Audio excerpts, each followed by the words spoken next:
Hey everyone out there in YouTube land, it's Joel Ellison with Pinnacle Gunsmithing, and today I'm bringing you a tour of Marlin Model 60 SB, along with a cat who's knocking stuff off my desk. Yeah, you can guess who. In any case, this is a rifle in 22 LR. It's semi-auto. It's been a staple of the Marlin lineup since I think about the mid-60s, but it's functionally, if you remember the video we did about the Model 81G, this is pretty much that, but turned into a semi-auto. They did some very clever, interesting things with the action that really is not done with other rifles nowadays. This particular example comes with a scope and with rings and bases that are matched to the stainless steel finish of the rifle. This particular one is also the Model 60 SB, which means that the rifling inside is micro-grooved, which means a lot of small grooves that some would say call it a marketing gimmick, others would say it's a feature, but I don't know, I'll leave that for you to decide. In any case, we'll be demonstrating the action and showing you how to field strip and take it apart. And in any case, let's go ahead and get started. All right, here we are. Let's start at the front. We have our front sight. It's nice big orange plastic, and with a nice little protective cover. The cover can slide forward to remove, and you can replace or do whatever you want with the front sight. The magazine tube just undoes like that, and you slide it forward until you expose the loading port, and that's how you load it. And that also makes sure that you have the cartridges pointing the right direction. All right, just basic manual of arms there. Coming back, we have actually a pretty nice stock.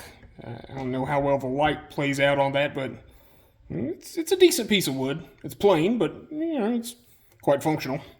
We have our rear sight. It's foldable.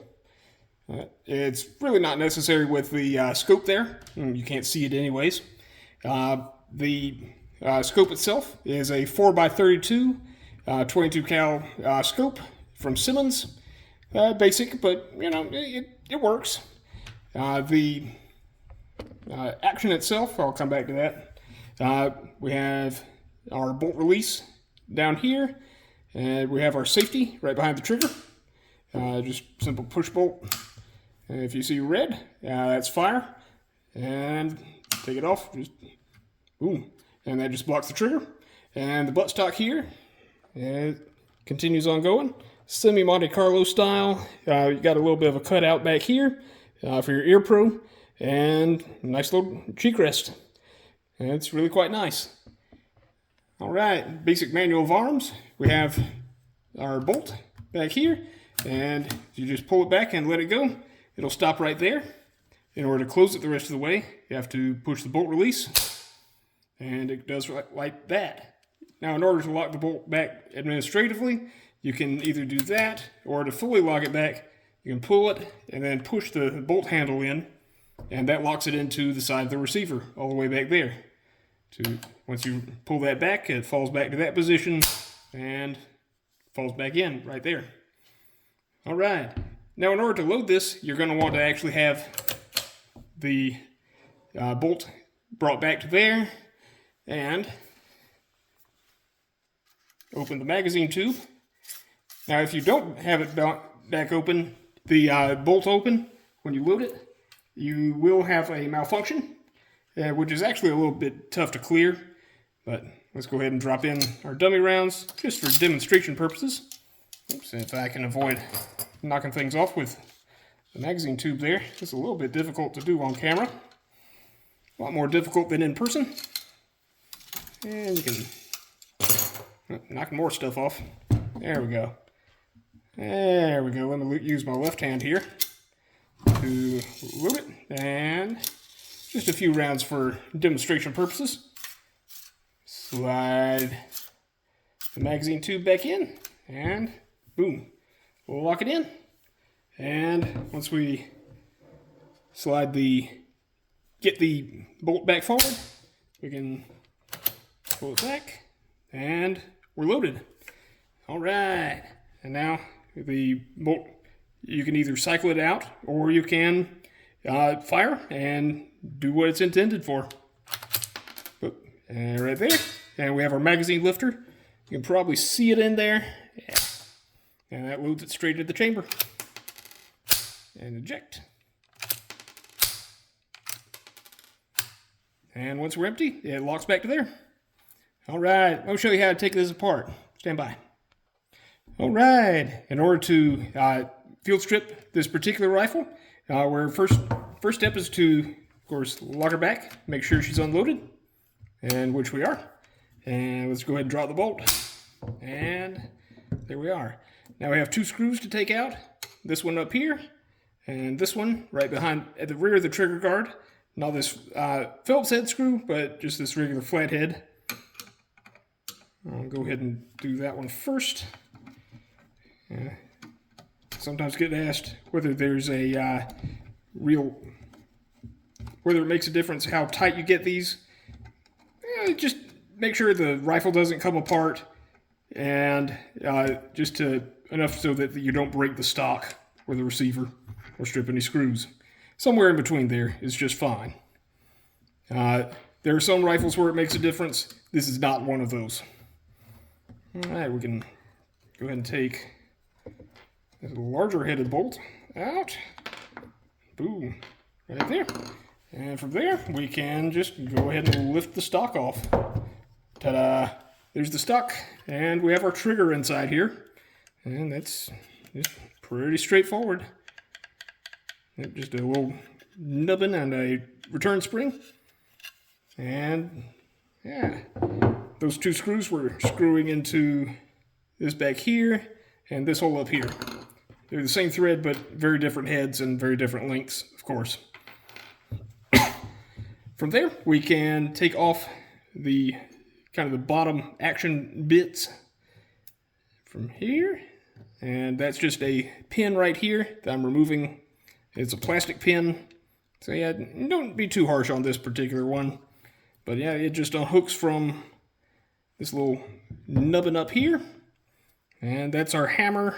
And we got our feedway, our ejector, and our bolt release right there.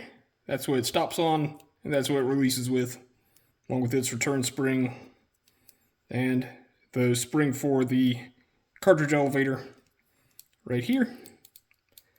But yeah, that's pretty much everything that lifts the cartridge from the magazine up to the chamber and puts it in the feedway. You can see the back end of the tube magazine follower right there. I'll go ahead and take that out just for convenience more than anything else. Boom. And there we go. All right. Let's go ahead and set up the shot for here. There we go. All right. Now, in order to get the bolt out, we're going to have to get the bolt handle. And if you can tell, it kind of rattles separately. But it's pretty easy to do. All I really have to do is get my finger under it and kind of lift, and the bolt handle comes right out. It's got a nice helpful arrow there to let you know, hey, push it in to lock it back all the way. Yeah, that's pretty straightforward. And from here, we can kind of tilt the bolt out, which the recoil spring will, of course, push it back forward. Not a huge deal. But yeah, you can kind of see from here where the bolt handle locks in, and it's free to slide and wiggle a little bit, which doesn't matter a whole lot. We, of course, have 2 extractors on the bolt face, and that's our firing pin. And back here, we still have a recoil spring, and its teeny tiny little guide rod. That's very small. Not a whole lot to it. But yeah, that's the whole receiver. It's a die-cast piece. Looks like die-cast aluminum. And yeah, it just slides onto the, or probably also threads on, and there's a pin holding it to the barrel. And yeah, that's pretty much it. It's simple blowback. The complicated bit is honestly right here. There's a plethora of videos online. Oh, by the way, this is also a recoil buffer. That's what the bolt hits when it comes back so that it doesn't beat up the back of the receiver. In any case, this particular one was not made in the mid-60s. It's a much more modern made one, and it seems to be a very good one.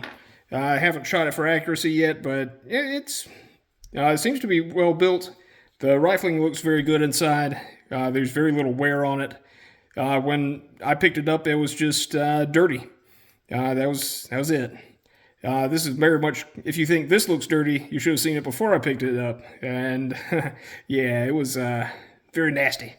Because all 22s are. In any case, let me get it back together, and I'll share with you a few more thoughts on it. Stand by.